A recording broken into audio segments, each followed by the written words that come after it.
Au terme de notre exploration, donc Laurie, à ton tour peut-être de prendre de la hauteur. Est-ce que, à la vue des différents projets qu'on a vus, il y a des points que toi tu souhaiterais souligner? Ouais, il y a deux choses en particulier, puis le reste, je vous laisse effectivement retourner sur les visuels. Ces deux notions-là, ces deux notions qui sont assez fortes pour le développement local. Donc, j'en ai déjà parlé. Il y a la notion de réseau et puis la notion aussi de commun. Elle était quand même très prégnante, hein, puisqu'on avait cette idée de mutualisation de connaissances, hein, notamment dans l'inventaire, dans la bibliothèque de ressources de la BioVallée. Et cette connaissance mutualisée, ben, elle peut éventuellement permettre la montée en compétences, autonome ou non, des habitants. Et puis, ça permet de proposer un référentiel de travail commun aussi, sur lequel on est d'accord, sur lequel on veut agir ensemble pour pouvoir mener des projets de manière collective. Donc il y a déjà ça. Et puis il y a aussi ce que ça vient questionner aussi, c'est qu'est-ce qui fait territoire, qu'est-ce qui fait ressource finalement. On le voit notamment dans l'inventaire participatif. On a un engagement spontané des habitants, des passionnés qui veulent recenser sur leur commune leur patrimoine, l'entrée dans GoGoCarto. Et puis il y a aussi cette notion de un petit peu plus un petit peu plus fine de ces questions de projets hors institution. Finalement, dans le CLAC ou dans la BioVallée, c'est l'idée de peut-être les institutions ont leur priorité, mais les habitants, il y a des choses qu'ils veulent valoriser, qu'ils veulent porter, qu'ils veulent promouvoir, qu'ils veulent sauvegarder, qu'ils veulent montrer, valoriser, etc. Et donc, ils créent une communauté autour de ça. Et donc, cette communauté, c'est qu'est-ce qui est important sur notre territoire. Et donc, qu'est-ce qui fait territoire? Et donc, qu'est-ce qui fait ressource aussi? C'est cette question aussi de la valeur. Il y a l'idée aussi qu'on va mutualiser, on va recenser. Là, on est allé chercher bah, des, déjà des recensements des inventaires qui étaient un peu épars, ou alors on en faisait qui étaient uniquement à l'échelle communale. Là, on prend de la hauteur, on va à l'échelle plutôt territoriale. On est aussi sur une question de rendre visible des actions au sein d'un territoire, un ensemble d'actions, hein, comme pour la BioVallée ou au niveau du CLAC, tisser ces initiatives autour de la transition écologique.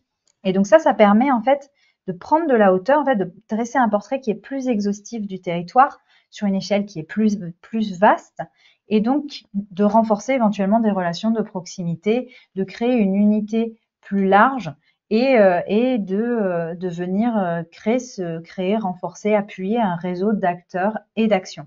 Donc ça me renvoie directement, c'est magique, ça me renvoie directement à ma deuxième notion là qui m'interpellait aussi, c'est la notion de réseau qui est au cœur de la mobilisation.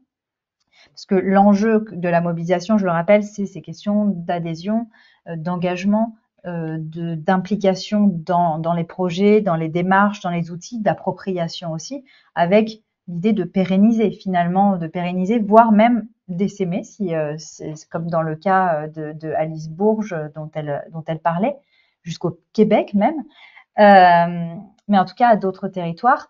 Et donc il y a un lien fort, intrinsèque aux stratégies de réseau, au questionnement autour de comment on pense sa stratégie de réseau, c'est-à-dire qui c'est qu'on mobilise, comment, quels sont les connecteurs, qui sont les connecteurs, qui sont les relais, qui sont les acteurs avec de l'influence aussi, qui peuvent permettre de faire le lien, comme dans le CLAC par exemple, des chercheurs qui vivent sur le bassin de Londres et puis qui vont faire le lien avec la métropole de Montpellier, avec la recherche, avec des enjeux peut-être plus larges et qui c'est qui anime aussi. Donc ça, c'est un ensemble de briques humaines et numériques qui s'ajoutent les unes aux autres et qui ajoutent aussi de la complexité. Et donc le numérique, où est-ce qu'il intervient là-dedans?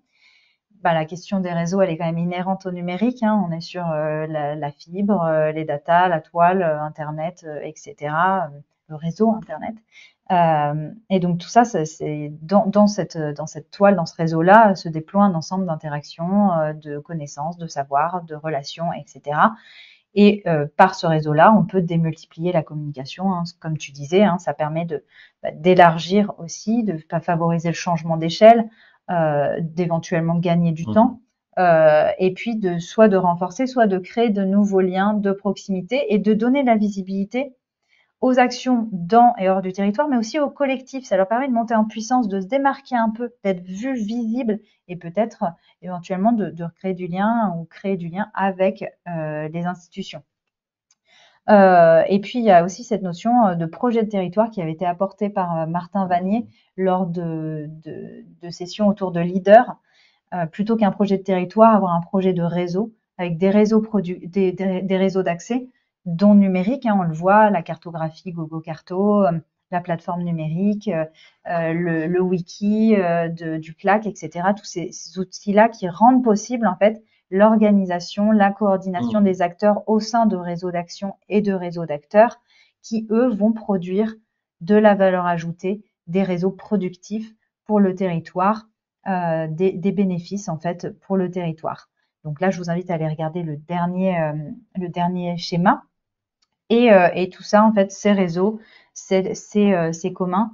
Ce qui est intéressant pour les habitants, c'est l'idée, et puis pour le territoire de manière générale, c'est que ça peut renforcer la capacité à faire ensemble, à faire par soi-même, au milieu d'autres acteurs qui font aussi, et donc de monter en compétence, éventuellement de s'émanciper, de reprendre une place plus forte sur le territoire. Voilà. Et là, dans cet ensemble-là, le numérique, il peut jouer le rôle d'amplificateur, il peut rendre possible à condition que, et là, on vous invite à regarder la prochaine vidéo sur les facteurs de réussite, exactement. Merci pour votre écoute et puis à très vite.